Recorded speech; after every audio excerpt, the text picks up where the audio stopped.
González, compañero por varios seminarios de su pensamiento, sobre crítico, sobre oráculo manual. Y hoy nos trae una ponencia que lleva el título Proyecto de ser, el individuo barroco como paradigma del sujeto contemporáneo. Muchas gracias, Jorge. Yo voy a intentar hacer también bastante breve, creo que lo hace difícil, así como está cuando que me estoy colando ya.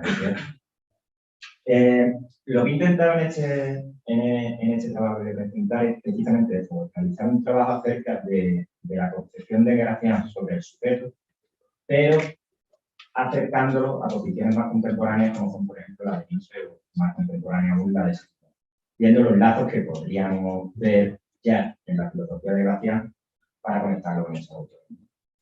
Entonces voy a comenzar leyendo que para Gracián el ser humano es radicalmente un ser imperfecto, es algo que ya podemos comprobar en su primer escrito, cuando el aragonés señala en el primor cuarto la distancia existente entre Dios y el hombre.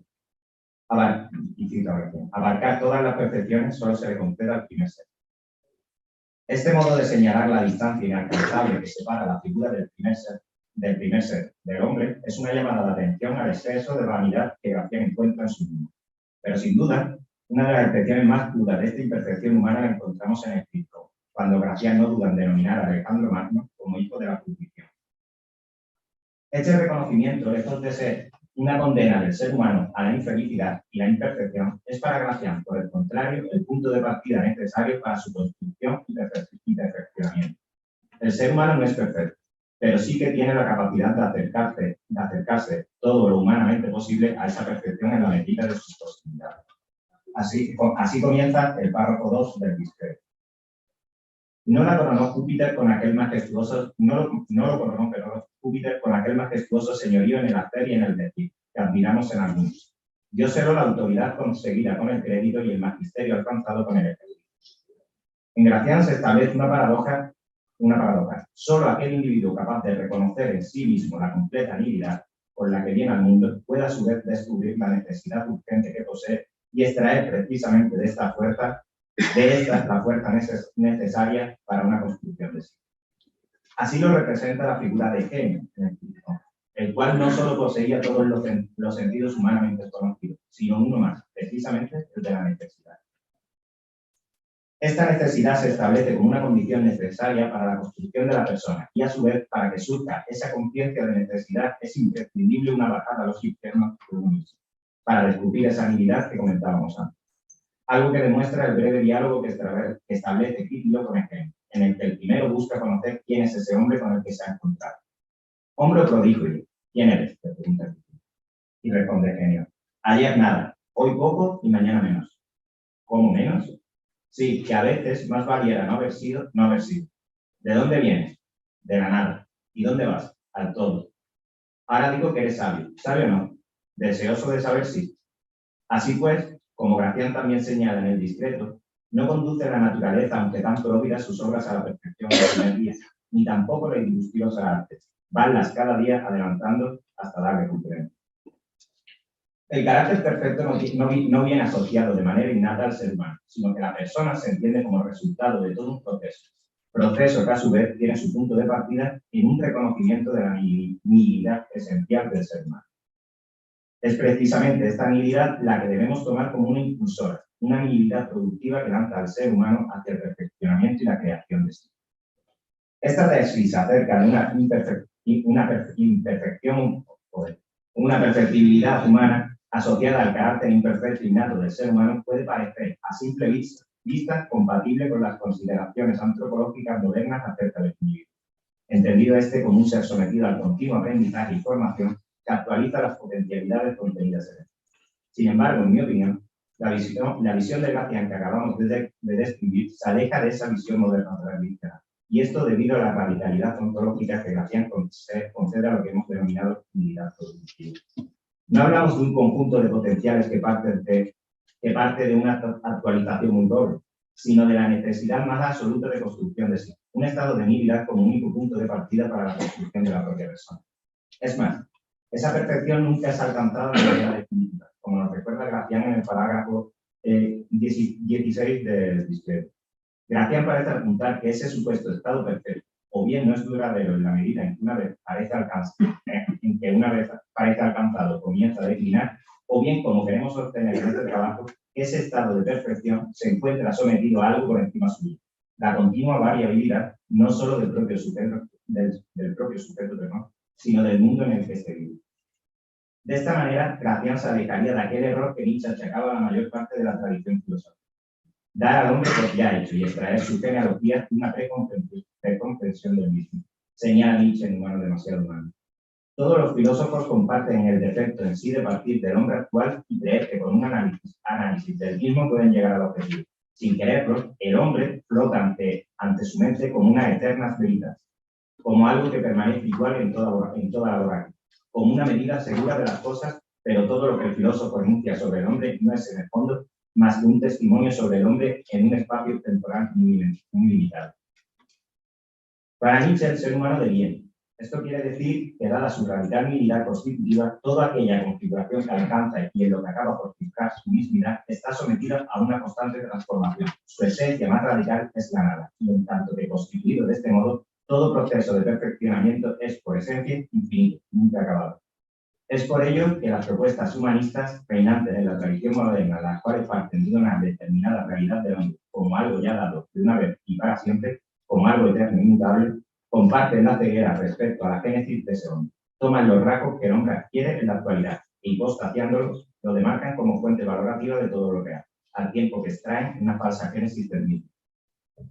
Todo lo contrario ocurre en el pensamiento de Gracián y Nietzsche, donde no existen unas potencialidades humanas que se actualicen en un estado perfecto del sujeto, sino que éste se esfuerza o debería esforzarse cotidianamente por perfeccionarse a un conocedor de la infelicidad de nuestro inconsistente y de la imposibilidad de un fin último a esa tarea de perfeccionamiento.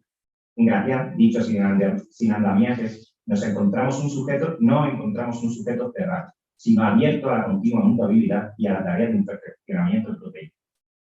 Hasta ahora hemos hablado de la nihilidad productiva que, según hemos leído en Gracián, impulsa al ser humano hacia su construcción.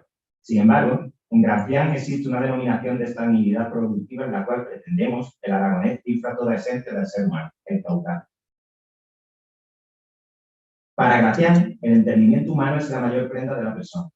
La preeminencia del entendimiento se debe a que es este el que funde y garantiza la capacidad del ser humano, y esta, a su vez, la que posibilita la constitución del ser humano en persona como ideal humano. La capacidad constituye personas, la incapacidad monstruos. La posibilidad de crecimiento y perfeccionamiento del ser humano se cifra en esta capacidad, y esta, a su vez, se encuentra asociada al entendimiento. De ahí que Gracián conceda un puesto eminente al entendimiento dentro de las potencias del ser humano. Ahora bien, si el entendimiento sostiene la capacidad de la persona en la medida en que dicha capacidad se medirá por el entendimiento, por lo que el entendimiento pueda, la noción de caudal se establece en la obra de Gracián como la base del ejercicio intelectual. El entendimiento es el que capacita a un individuo, pero esa capacidad, si bien se corresponde con el ejercicio intelectual, nace también de una dotación natural determinada hacia la que apunta la noción de caudal. Y cita Gracián: todos los grandes reyes eternizados en los archivos de la fama y los inmortales catálogos del aplauso fueron de gran caudal, que sin este no puede haber grandeza. Nace, no se adquiere el dado óptimo, el don perfecto, que desciende del padre de las ilustraciones. Bien crece con la industria y se perfecciona con la experiencia. El caudal del individuo es una dote con la que éste, según Gracián, viene al mundo y que condiciona el ejercicio intelectual de éste, no en un sentido limitante, sino constituyendo el suelo del que parte el ejercicio intelectual. Ahora bien, este suelo natural del que parte el entendimiento no puede ser tomado como un elemento determinante. En el apartado anterior afirmé la radicalidad ontológico-antropológica de la nihilidad y Gracián. Cuando señalo ahora el caudal como el elemento natural con el que el ser humano llega al mundo, no me refiero a una dotación de perfiles marcados, fijos y estables.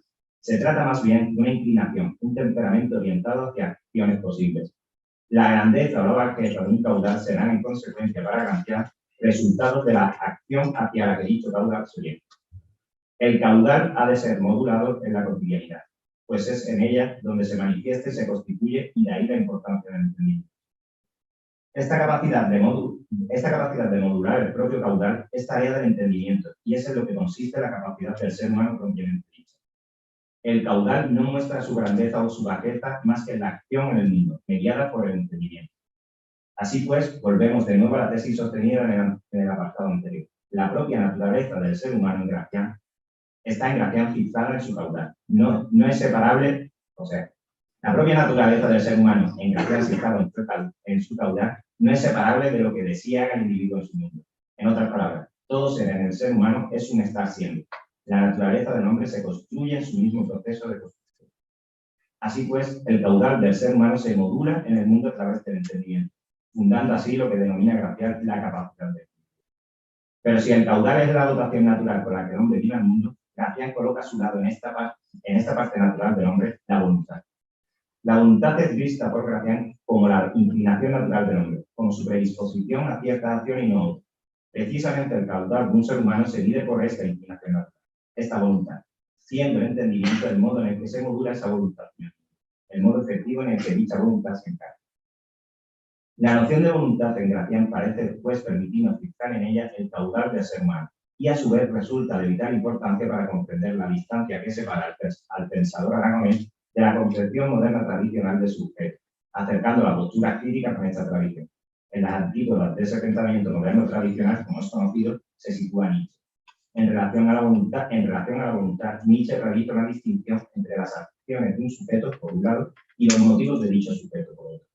Las primeras son consecuencias de cierto proceso decisorio, mientras que los motivos, por el contrario, dependen enteramente de ciertas inclinaciones no controladas por el sujeto. Esto, por ejemplo, lo ejemplifica Nietzsche en su reflexión acerca de la promesa. Y cita Nietzsche: se pueden prometer las acciones, pero no los sentimientos, pues estos son involuntarios. Quien promete a alguien amor eterno, odio eterno o eterna fidelidad, promete cosas que no están en su poder. En cambio, sí puede prometer esas acciones que normalmente son las consecuencias del amor, el odio o la fidelidad, pero que pueden derivarse también de otros motivos, pues muchas son las vías y los motivos que conducen a una acción. Nietzsche parece manifestar aquí que las acciones pueden seguirse de varios motivos, es decir, que las acciones no guardan una relación unidireccional con los motivos, de suerte que una motivación amorosa, por ejemplo, pueda tener múltiples vías de acción diferentes. Esto resulta vital en el análisis que venimos realizando acerca de la naturaleza del ser humano en Gracián como caudal. Si entendemos este caudal efectivamente como voluntad, como tendencia y motivación, entenderíamos al sujeto mismo como un ser abierto de manera natural y nunca cerrado, pues una motivación o inclinación podría contener múltiples vías de modulación en él. A su vez, de esta manera, encontraríamos un anclaje para la acción del entendimiento, a saber, la elección entre las posibilidades que brinda el caudal de una persona. Así tendríamos que la parte natural del ser humano radica, desde lo visto tanto en Gracián como en Nietzsche, en una suerte de inclinación natural que posteriormente debería modularse intelectualmente en el mundo del individuo. La naturaleza del individuo, así entendido, seguiría manteniendo este carácter abierto, pero orientado de entrada. La pregunta es pues obvia: ¿de dónde parte esa orientación? En el pensamiento de Gracián, esta orientación no es sino un don divino. Ahora bien, es posible sostener esta visión de la naturaleza sin recurrir a elementos teológicos. Y una prueba de ello lo encontramos en Gilbert Simondon. Señala Simondon en su obra, en Divulgación a la luz de la nación, de forma informal. Y cita Simondon: se puede pensar que si un ser parece poseer un alto nivel de organización, es en realidad debido a que integra elementos ya informados e integrados y que su propia tarea integradora es bastante limitada. La propia individualidad estaría entonces reducida a una organización bastante estrecha y tendría un sentido muy importante el término naturaleza, aplicado a lo que en el individuo no es el producto de su actividad, pues cada individuo sería el deudor de la naturaleza por la rica organización que parece poseer en sí. Quiero citar: todo individuo vivo, según Simondon, es un sistema organizado en base a señales de información. Por información, Simondon entiende la decisión entre dos estados posibles. La señal de información supone decisión entre posibles, supone diversidad posible de estados, no confusión, distinción. Es la gramática de Simondon. Toda señal de información supone como su propia razón de ser un campo de estados posibles, que no se encuentra confundidos, sino distinguidos precisamente en base a esa señal de información que el individuo posee como herencia genética. El individuo posee un alto nivel de organización en la medida en que contenga una alta carga de señales de información, y en esa medida, en la medida en que integre junto con tales señales un campo de decisiones posibles aún no tomadas, una carga problemática. Todas esas señales de información, junto con el campo de los posibles estados que constituyen el individuo vivo, constituyen su naturaleza, y a ellas Simondon señala que se le debe que le debe este individuo su propia organización. No puede obviarse en los paralelismos existentes entre esta descripción del individuo humano realizado por Simondon y esta idea de voluntad y caudal que hemos querido describir en García y Nietzsche. La voluntad no sería sino la herencia natural que el individuo posee en sí mismo y que lo orienta dentro de un campo de decisiones posibles. En este sentido, el individuo humano es resultado de un proceso que va más allá de él, que lo conecta con el proceso total de la naturaleza, que Simondon no duda en denominar física. Sin embargo, en la medida en que el individuo porta en sí una multiplicidad de estados posibles, además de ser resultados, el individuo es teatro de individuación de esa física. En cualquier caso, tanto desde la perspectiva de Gracián como la de Nietzsche y Simondon, el individuo aparece indisociablemente unido a una carga de naturaleza de la cual precisamente extrae la posibilidad de un proceso de construcción de sí. A continuación, y por último, debemos analizar cómo desde esa carga natural el individuo humano continúa su proceso individual. El papel que Gracián concede al ingenio no es otro que el de conceder al propio ser, el de conceder el ser al propio ser humano. Y cito a Gracián, toda ventaja en el entender lo es en el ser. En cualquier exceso de discurso no va menos que el ser más o menos persona. Por lo capaz se adelantó el hombre a los brutos, y los ángeles al hombre, y aún presume constituir en su primera formalísima infinidad a la misma divinidad esencia. Tanto es la eminente superioridad del entendido. En esta declaración, Gracián vuelve a llamar la atención sobre la importancia del entendimiento para la construcción de la persona, pues es a través de él como el ser humano adquiere capacidad. Desde el apartado anterior, esta capacidad intelectiva que el ser humano posee, su entendimiento, no obstante, hunde sus raíces en la propia naturaleza. Esto es, en algo que va más allá del propio individuo. Tiene que ver, según lo que hemos visto, con esa crisis que el individuo lleva sobre sí mismo y que le permite crear dentro de las posibilidades que se presenten ante él. Es por ello que pareciera como sin esa carga de naturaleza, el hombre no pudiese alcanzar el ideal de la persona, no fuese capaz de crecimiento, el cual se entendería como una creciente integración de esos estados posibles contenidos en la naturaleza. Ahora bien, para Gracián, una carga natural excedente suple cualquier falla en el entendimiento, pues dicha naturaleza se encontraría, valga la redundancia, naturalmente orientada sin la necesidad de la crítica.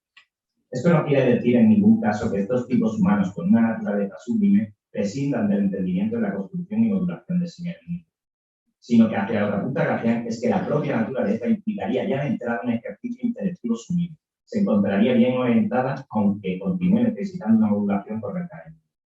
Que el entendimiento proceda naturalmente sin necesidad de artificio, o que por el contrario exija su corrección, es irrelevante, es lo que pretendemos decir. Pues lo importante es que tanto en un caso como en otro, lo intelectivo queda irrenunciablemente unido a la carga de naturaleza que existe en el individuo, pues es esta la que debe modularse en su mundo. A su vez, dado que esta naturaleza desborda el individuo en tanto que notamos como pese a concederse al entendimiento y la parte intelectiva humana un papel fundamental en la construcción de sí, del ser humano, el modo en el que queda descrita dicha parte intelectual se opone frontalmente al ejercicio intelectivo tal y como lo entiende la modernidad tradicional. No se trata de una función de un sujeto dado ya de entrada de manera autónoma y definitiva, sino que podríamos decir que el ejercicio intelectivo mismo se va fraguando en su propio espacio. Como antes habíamos comentado, la naturaleza del individuo consiste en un conjunto de señales de información, decisiones nacientes, que lo orientan de entrada ante un conjunto de posibilidades. Ahora bien, estas señales de información carecen de orden y de armonía. Es por ello que ante esta naturaleza, hundiendo sus raíces en ella, el entendimiento debe establecer un orden y una armonía entre esas posibles decisiones, tomando unas y rechazando otras en base a cierto orden que impone el juicio. Toda gran capacidad en el individuo se entenderá precisamente como la capacidad de dirigir la construcción de sí en base a una profunda unidad de juicio armónica que permita modular la naturaleza contenida en el propio individuo de una manera ordenada. Existe, pues, como elemento imprescindible de la construcción de sí lo que podríamos denominar una unidad de luz, necesaria en todo este proceso.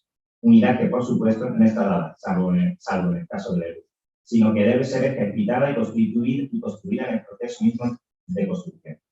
Para esto existe una ayuda fundamental en Gracián, a saber, el real ser.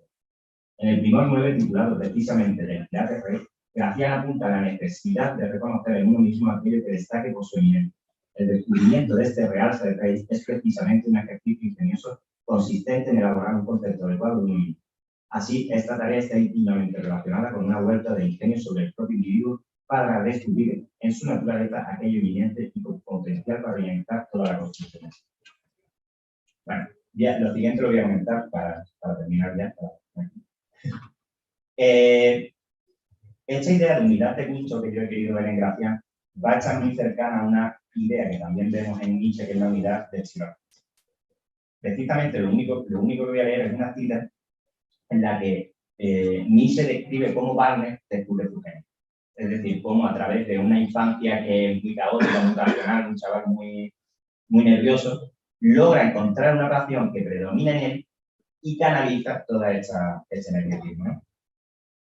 Dice la pasión, esa es la cita de Nietzsche, la pasión que en él predominaba se hace consciente de sí mismo y concentra toda la naturaleza de su persona, pues entonces finaliza el tantear, el andar vagando, la proliferación de creencias y en los más intrincados caminos y cambios en el curvo proyecto, a menudo arriesgado, de sus planes impera una única legalidad interior, una voluntad a partir de la cual todos ellos son explicables, por muy sorprendentes que muchas veces parezcan esas explicaciones.